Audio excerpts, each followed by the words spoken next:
നമ്മൾ പറയണല്ല, ഇതാ നമ്മുടെ മൻഹജ്, ഇതാണ് സലഫിയത്ത്. ഷെയ്ഖ് നാസിറുദ്ദീൻ അൽബാനിയോട് ഇതിനെ കുറിച്ച് ചോദിച്ചപ്പോ അദ്ദേഹം അതിന് കൊടുത്ത മറുപടി എന്താ അറിയോ? പഠിച്ചു വെച്ച ആരാ പറഞ്ഞത്? സൽമാൻ സ്വലാഹി പറഞ്ഞ മറുപടി അല്ല, അൽബാനി പറഞ്ഞ മറുപടി. എങ്ങനെ ഒരാൾക്ക് ജിന്നുബാധ ഉണ്ടോ അല്ലേ എന്നുള്ളത് അറിയാൻ പറ്റും? അതിന് അദ്ദേഹം കൊടുക്കുന്ന മറുപടി കേട്ടോ. അദ്ദേഹം പറഞ്ഞു, ലാ ശക്ക. ഇതാണ് ചോദ്യം. ജിന്നുബാധ ഒരാൾക്ക് ബാധിച്ചിട്ടുണ്ടോ, ഒരാൾ ജിന്ന് കയറിയിട്ടുണ്ടോ എന്നുള്ളത് അറിയാൻ പറ്റുമോ എന്നുള്ളതാണ്. നമുക്ക് എങ്ങനെ മനസ്സിലാക്കാം? ലാ ശക്ക, സംശയമില്ല. അന്നലഹാ ലവാഹിറുൻ, അതിന് ചില അടയാളങ്ങളുണ്ട്, പ്രത്യക്ഷമായ ചില അടയാളങ്ങൾ, ചില തെളിവുകൾ അതിനുണ്ട്. മിൻഹാ, അതിൽപ്പെട്ടതാണ്. എന്നിട്ട് അദ്ദേഹം അത് പറയണേ, എന്താണ്?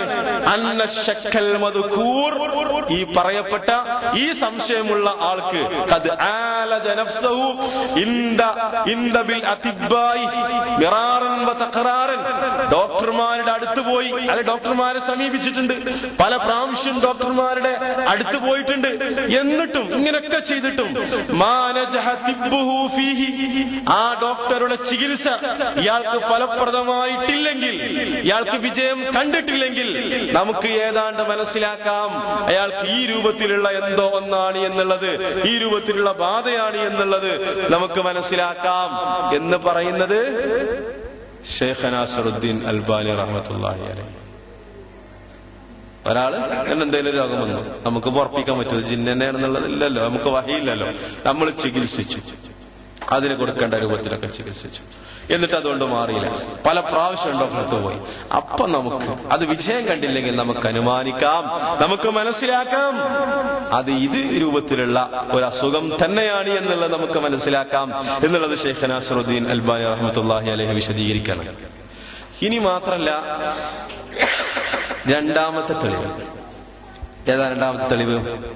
നമ്മൾ നേരത്തെ ജിന്ന് കൂടിയിട്ടുണ്ട് എന്ന് തെളിവ് ഉദ്ധരിക്കാൻ വേണ്ടിയിട്ട് ഒരു സ്ത്രീന്റെ സംഭവം ഉദ്ധരിച്ചല്ലോ, യാലബിന് മുറ ഉദ്ധരിച്ചൊരു സംഭവം ഉദ്ധരിച്ചല്ലോ. ആ സംഭവത്തിലെ പല റിപ്പോർട്ടുകൾ വന്നിട്ടുണ്ട്.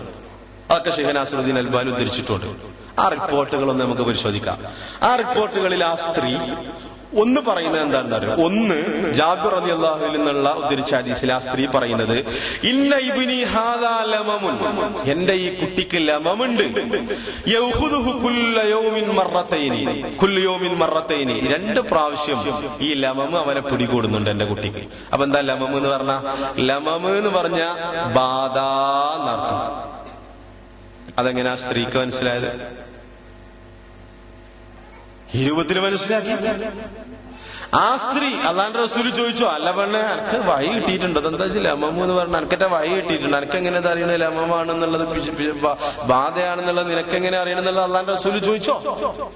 അല്ലാഹുവിന്റെ റസൂൽ ചോദിച്ചില്ല. ഇത് ഇബ്നു അബീ ശൈബ ഉദ്ധരിച്ചിട്ടുണ്ട്, ദാരിമിയൊക്കെ ഉദ്ധരിച്ചിട്ടുണ്ട്. വേറെ റിപ്പോർട്ടിലുള്ളത് എന്താ വെച്ചാല്, യാ റസൂലല്ലാഹ്, സ്ത്രീ ചോദിക്കണ തന്നെ കേട്ടോ അതൊക്കെ സംഗതി. അല്ലാഹുവിന്റെ റസൂലേ, ഇന്ന ഇബ്നി ഹാദാ, എന്റെ ഈ മകൻ, യഖുദുഹു ശൈത്വാനു, ശൈത്വാൻ അവനെ ബാധിക്കുന്നു, ശൈത്വാൻ അവനെ പിടികൂടുന്നു. ശൈത്വാൻ എന്നുണ്ട്. എങ്ങനെ പെണ്ണിന് മനസ്സിലായത്? ആ എന്റെ കുട്ടിയെ യഖുദുഹു ശൈത്വാനു കുല്ല യൗമിൻ 3 മററാത്തിൻ, 3 തവണ വിടാതെ ഈ കുട്ടിയെ ശൈത്താന് ബാധിക്കുന്നുണ്ട്. വേറെ റിപ്പോർട്ട് ഇതൊക്കെ അൽബാനി ഇതിൽ ഉദ്ധരിച്ചിട്ടുണ്ട്, ഈ റിപ്പോർട്ടുകളൊക്കെ. അപ്പോ ഇതിൽ നിന്നൊക്കെ ഇതെങ്ങനെ പെണ്ണ് മനസ്സിലാക്കി? അപ്പോ ഒരു തെളിവ് പറഞ്ഞു, 2 പറഞ്ഞു, 3 പറഞ്ഞു. 4ാമത്തെ ഒരു തെളിവ് നമ്മൾ പഠിച്ചിട്ടുള്ള ഒരു സംഭവം ഉണ്ടല്ലോ, ഒരു കറുത്ത സ്ത്രീന്റെ സംഭവം. ആ പെണ്ണിന് ബാധ ഉണ്ടായി. അല്ലാഹുവിന്റെ റസൂലിനോട് വന്നിട്ട് ആ അസുഖം മാറാൻ വേണ്ടിയിട്ട് പ്രാർത്ഥിക്കാൻ വേണ്ടി പറഞ്ഞല്ലോ. അങ്ങനെ അല്ലാഹുവിന്റെ റസൂൽ പറഞ്ഞു, നീ ക്ഷമിക്കുകയാണെങ്കിൽ നിനക്ക് പ്രതിഫലമുണ്ട്, വേണമെങ്കിൽ ഞാൻ അല്ലാഹുവിനോട് പ്രാർത്ഥിക്കുകയും ചെയ്യാം. അപ്പൊ ആ പെണ്ണ് പറഞ്ഞു, ഞാൻ ക്ഷമിച്ചോളാം, പക്ഷെ എന്റെ വസ്ത്രം നീങ്ങിപ്പോകുന്നുണ്ട്, വസ്ത്രം നീങ്ങിപ്പോകാതിരിക്കാൻ വേണ്ടിയിട്ട് അല്ലാഹുവിനോട് പ്രാർത്ഥിക്കണം. അത് ബുഖാരി ധരിച്ചിട്ടുണ്ട് ആ സംഭവം, മുസ്ലിമിലൊക്കെ അത് വന്നിട്ടുണ്ട്. അതിന്റെ വേറെ റിപ്പോർട്ടിൽ ആ പെണ്ണ് പറയണത് എന്താ വെച്ചാല്, പിന്നെ ഫത്ഹുൽ ബാരിയിൽ കാണാം, ഇബ്നു ഹജറുൽ അസ്കലാനി ആ പെണ്ണിന്റെ പേര് കൊടുത്തിട്ട് പറയുന്നുണ്ട്, ഉമ്മു സഫർ എന്ന് പറയുന്ന സ്ത്രീന്റെ ആ സംഭവം ഇതിന്റെ താഴെ ഉദ്ധരിച്ചിട്ടുണ്ട് ഫത്ഹുൽ ബാരിയിൽ 10ാം വാള്യത്തിൽ. ഇതിലതുണ്ട്.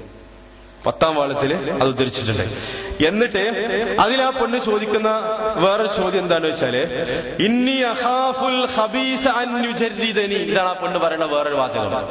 ഇന്നി അഖാഫുൽ ഖബീസ, ഞാൻ ഭയപ്പെടുന്നു ഖബീസയെ. ഖബീസ പറഞ്ഞാൽ ഇവിടെ ഉദ്ദേശം ഇബ്നു ഹജർ അസ്കലാനി, ഇബ്നുൽ ഖയ്യിം ഒക്കെ പറയണത് എന്താ വെച്ചാല് അത് ജിന്നാണെന്നുള്ളതാണ്, ശൈത്താനാണെന്നുള്ളതാണ്.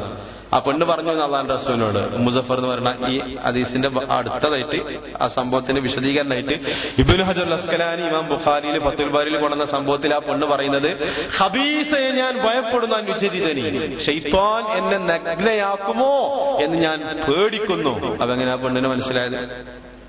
മാത്രല്ല ഇതിന്റെ വിശദീകരണത്തില് പിന്നെ ഇബ്നു ഹജർ അസ്കലാനി തന്നെ പറഞ്ഞു വയജൂസു, അനുവദനീയമാ വയജൂസു. ഇബ്നു ഹജർ അസ്കലാനി അല്ല, ഇബ്നുൽ ഖയ്യിം റഹ്മത്തുള്ളാഹി അലൈഹി പറഞ്ഞു അന്നസ്റഹാദിഹിൽ മർഅത്തി സൗദാ മിൻ ജിഹത്തിൽ അർവാഹിൽ ഖബീസ, മ്ലേച്ഛമായ മോശമായ ആത്മാക്കൾ മുഖേനയാണ് ഈ പെണ്ണിന്, കറുത്ത പെണ്ണിന് രോഗമുണ്ടായിട്ടുള്ളത് എന്നുള്ളത് നമുക്ക് മനസ്സിലാക്കാം എന്നുള്ളത് സാദുൽ മആദിൽ ഇബ്നുൽ ഖയ്യിം റഹ്മത്തുള്ളാഹി അലൈഹി വിശദീകരിക്കുന്നുണ്ട്.